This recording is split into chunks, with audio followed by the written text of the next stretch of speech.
ہوں حارث علی شاہ گیلانی۔ چلتے ہیں آج کی اہم خبروں کی خبروں کا سلسلہ آگے بڑھاتے ہوئے رخ کریں گے لاہور کا، جہاں سے رپورٹ کر رہے ہیں ہمارے نمائندے Irfan Khan. Central police office I G Punjab doctor Usman Anwar سے chairperson child protection and welfare bureau Sara Ahmed کی ملاقات۔ اسٹریٹ چلڈرن گداگری میں ملوث اور گھروں میں کام کرنے والے بچوں کے تحفظ کے لیے باہمی اقدامات پر اظہار خیال کیا گیا۔ آئی جی پنجاب نے بچوں کے تحفظ کے لیے بہترین کام پر چائلڈ پروٹیکشن بیورو کی کارکردگی کو سراہا۔ پنجاب پولیس اور چائلڈ پروٹیکشن بیورو کے درمیان باہمی رابطے اور کوارڈینیشن کو مزید بہتر بنایا جائے۔ چائلڈ پروٹیکشن بیورو کے ساتھ مل کر بچوں کے تحفظ کے لیے مشترکہ اقدامات میں تیزی لائی جائے۔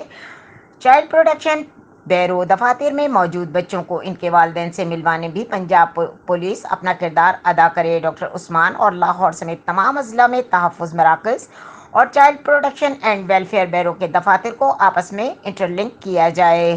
آئی جی پنجاب بھکاری مافیا کے ہاتھوں استعمال ہونے والے بچوں کو ریسکیو کر کے اسکولوں تک پہنچایا جائے۔ اس مکروہ دھندے میں ملوث مافیا ٹھیکیداروں اور والدین کے خلاف بلا امتیاز کارروائی عمل میں لائی جائے۔ گھروں میں کام کرنے والے بچوں کے سماجی تحفظ کے لیے اقدامات میں تیزی لائی جائے گی۔ ڈاکٹر عثمان انور داتا دربار تحفظ مرکز سے 134 بچے child protection and welfare bureau کے حوالے کر چکے ہیں۔ ڈاکٹر عثمان انور نے لاہور میں لاری اڈے کے قریب بھی تحفظ سینٹر بنایا جا رہا ہے۔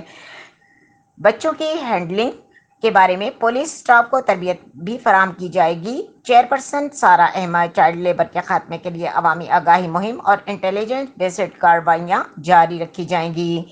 چیئرپرسن سارہ احمد نے ملاقات کے اختتام پر آئی جی پنجاب ڈاکٹر عثمان انور نے چیئرپرسن سارہ احمد کو یادگاری سووینیر پر دیا۔ ملاقات میں D I Gs I T establishment, A I T admin, S S P ایڈیٹ focal person Rana Khizar Hayat Khan, Imran Khan P S O to chairperson اور پولیس فورس سمیت دیگر افسران موجود تھے۔